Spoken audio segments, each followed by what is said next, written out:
कि इंडिया ने यूएस के साथ अपनी डिफेंस डील को पॉज कर दिया है। इसमें हम बात करेंगे बोइंग P-8I पोसाइडन की, जो कि इंडियन नेवी की बहुत हाई रिक्वायरमेंट है, जिसको सबमरीन हंटर भी बोलते हैं। और अगर इंडियन ओशन के अंदर अपनी डोमिनेंसी बनाए रखनी है तो ये बोइंग जो है P-8I इंडियन नेवी को चाहिए। $3 बिलियन की ये ट्रेड इस वक्त पॉज हो चुकी है। जैसे कि इंडिया बोलता है कि मुझे अपने डिफेंस पे कॉम्प्रोमाइज नहीं करना, और यूएस ने ये वादा किया था इंडिया के साथ कि वो इस एम को पूरा करेगा। आज वो थ्रेट होता नजर आ रहा है।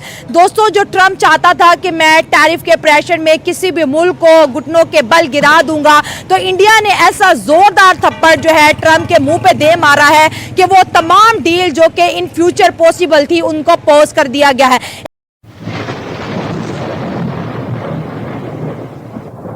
नमस्कार दोस्तों, क्या हाल है। होप करता हूँ कि आप ठीक होंगे और स्वागत करता हूँ आपका हिंदुस्तान डॉट में।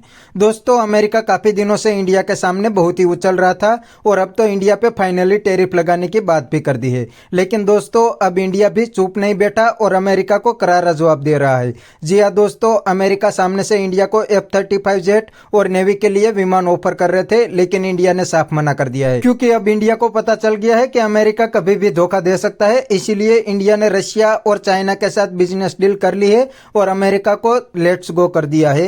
तो दोस्तों, बिना टाइम वेस्ट किए वीडियो में आगे देखते हैं इस बात पे पाकिस्तानी पब्लिक के रिएक्शन। अगर आप नहीं हैं तो पहले चैनल को सब्सक्राइब कर लीजिए और वीडियो को अंत तक देखें। हमें इंडिया की फॉरेन पॉलिसी देखनी होगी। अच्छा, इंडिया की फॉरेन पॉलिसी का आप हिस्टोरिकल जायजा लें। अच्छा, तो उन्होंने कभी भी अपनी स्ट्रेटेजिक इकोनॉमी पे कभी कंप्रोमाइज़ नहीं किया। वाह, क्या बात हो। वो नेशनल उसमें हमारे पास आप देख लें कि नॉन अलाइंड मूवमेंट बनी थी।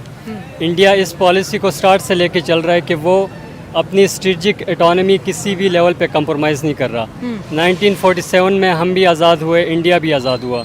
इंडिया की फॉरेन पॉलिसी इंडिपेंडेंट रही। उन्होंने रशिया के साथ भी रिलेशंस रखे, इसी तरह यूएस के साथ भी रिलेशंस रखे।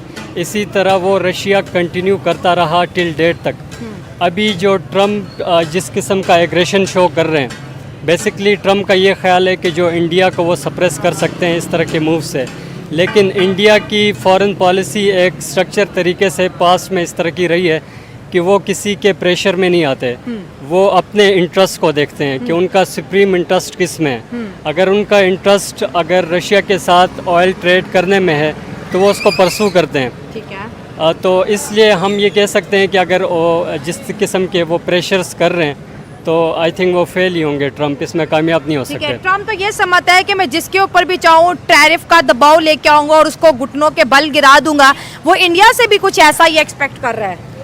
जी बिल्कुल, वो उनकी एक्सपेक्टेशंस तो यही हैं कि वो इंडिया भी शायद उनके उसमें आ जाए प्रेशर में। लेकिन इंडिया एक स्ट्रेटजिक पोजीशन है इसकी साउथ एशिया में। तो जो यूएस की इंडो पैसिफिक पॉलिसी है उसमें इंडिया एक अहम रोल प्ले करता है।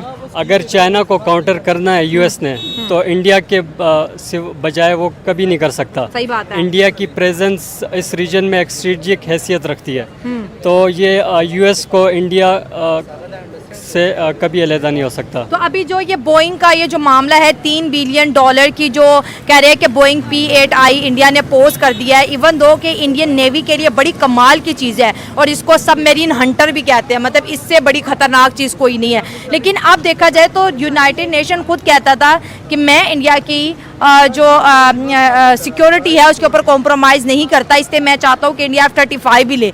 लेकिन इंडिया जो चीज़ चाहिए है अपने, मैं कहूँगी ये चीज़ काबिले फ़ख्र भी है कि वो अपनी नेशनल प्राइड और नेशनलिज्म को प्रायोरिटी दे रही है। ज़ाहिर दूसरी तीसरी ऑप्शन इंडिया के पास हो, से मे बी रशिया हो, मे बी फ्रांस हो, कुछ भी हो। लेकिन अभी जो पोस्ट करना, आपको क्या लगता है कि इससे इंडिया की नेशनल सिक्योरिटी को कितना थ्रेट हो सकता है? देखें, ये ऑर्डिनरी मतलब चीज़ें होती रहती हैं इस तरह की। ये परमानेंट कोई पोस्चर नहीं है। ठीक है। ये एक दूसरों को एक वक्ती तौर पे दबाने की कोशिश की जा रही है, वरना जो लॉन्ग टर्म इंटरेस्ट हैं, जैसे अब यूएस जो है I2U2 में है, यूएस और इंडिया इस दोनों इसमें शामिल हैं। इसी तरह इंडो पैसिफिक यूएस की जितनी भी पॉलिसी है उसमें इंडिया का प्राइमरी रोल है।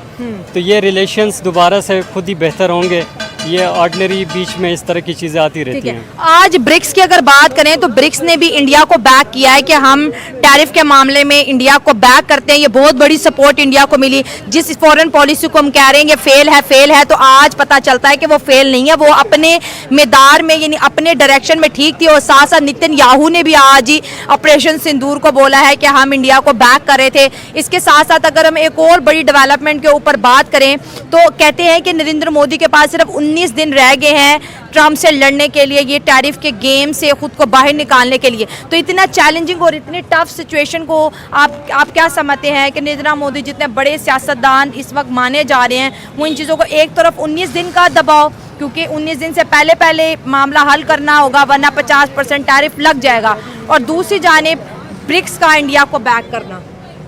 देखिए ब्रिक्स जो इंडिया को बैक कर रहा है वो सिचुएशन को देखते हुए, क्योंकि जो ब्रिक्स है वो ग्लोबल साउथ को रिप्रेजेंट करता ठीक है है। और जो यूएस की ग्लोबल हेजमनी है और जो इंटरनेशनल इंस्टीट्यूशंस हैं और जो ग्लोबल गवर्नेंस फ्रेमवर्क में उसकी डोमिनेशन है उसके अगेंस्ट बात करते हैं। तो उनके लिए ये सुनहरी मौका था कि इंडिया जो दोनों साइड्स पे खेल रहा था और ब्रिक्स के मेंबर होते हुए भी वेस्टर्न साइड पे ज़्यादा था, तो उनके पास ये मौका था कि इंडिया के साथ इंडिया की सपोर्ट हासिल करें, सपोर्ट एक्सटेंड करके। तो ये बेसिकली ब्रिक्स का जो बयान है ये इस पर्सपेक्टिव से आया है। ठीक है। लेकिन जबकि आप जो इंडिया की बात कर रहे हैं तो ये जो इन दोनों के दरमियान एक रिलेशंस टेंस हुए हैं तो ये लॉन्ग टर्म नहीं चल सकते, क्योंकि यूएस की जो पॉलिसी है वो चाइना को कंटेनमेंट की पॉलिसी है। ठीक है। तो यूएस चाइना को कंटेन तभी कर सकता है जबकि रीजन में उसके पास इंडिया जैसी एक एलाई मौजूद है। Actually, India has also always been in an aggression. I think you will be able to know that कि once शाहरुख खान जो है वो एक मरतबा जो है ना वो ऑफिशियल विजिट पर गया था, तो दे सेड कि ना आप पहले अपनी जो है ना चेकिंग करवाएं। अच्छा। तो उसने कहा नो मैं नहीं करवाऊंगा, और वो विदाउट चेकिंग के वो वापस आ गया अमेरिका से। अच्छा, फिर? और रिजल्टेंटली ये हुआ कि उनको व्हाइट हाउस को वहाँ पे जाकर जो है वो अपोलोजाइज करना पड़ा। तो इस एक तरह स्टार के लिए व्हाइट हाउस Yes. को जाके अपोलोजाइज करना जी पड़ा। जी जी तो I don't want to discuss about the contradiction regarding politicians, but I would like to say that now Pakistan is moving toward a right track and right direction. Sir हमारा तो सब काम सेट हुआ है ना, हमारी Yes. तो लड़ाई है ही नहीं किसी के साथ ना। हमारा तो सीज फायर भी हो गया, Actually, हमारा अमेरिका this is से भी another- नहीं तो दोस्तों ये थे पाकिस्तानी पब्लिक के रिएक्शन, और आपने वीडियो में देखा ना पाकिस्तानी भी अब इंडियन फॉरेन पॉलिसी की तारीफ करने लगे हैं, क्योंकि दोस्तों इंडिया ने तो पूरी दुनिया को बता दिया है कि इंडिया की फॉरेन पॉलिसी इंडिपेंडेंट है, उसमें कोई भी इंटरफियरेंस नहीं कर सकता। इंडिया को जहां पे फायदा होगा वहां पे इंडिया डील करेंगे। इसीलिए तो आज इंडिया रशिया से सस्ता ऑयल ले रहा है और अमेरिका इंडिया को हर दिन धमकी दे रहा है, लेकिन इंडिया अमेरिका की एक भी नहीं सुनता, क्योंकि इंडिया ने तो क्लियर कट बता दिया है कि इंडिया को जहां पे फायदा होगा वहां पे इंडिया डील करेंगे, उसमें अमेरिका और रशिया कुछ भी नहीं कर सकते। और दोस्तों अमेरिका तो आज धमकी दे रहा है, लेकिन अमेरिका को इंडिया की जरूरत ही पड़ेगी, क्योंकि अमेरिका तो चाइना को भी काउंटर करना चाहता है और चाइना को काउंटर करने के लिए अमेरिका को इंडिया की जरूरत पड़ेगी। इसीलिए ये डोनाल्ड ट्रंप थोड़े दिन के लिए हवा में उछलेंगे, बाद में इंडिया के सामने लाइन पे आ जाएंगे। तो बस दोस्तों आज के वीडियो में इतना ही। ये थे पाकिस्तानी पब्लिक के रिएक्शन। अगर आपको ये वीडियो पसंद आया है तो वीडियो को लाइक शेयर कर दीजिए और चैनल को सब्सक्राइब करना मत भूलिए। थैंक यू, मिलते हैं नेक्स्ट वीडियो में।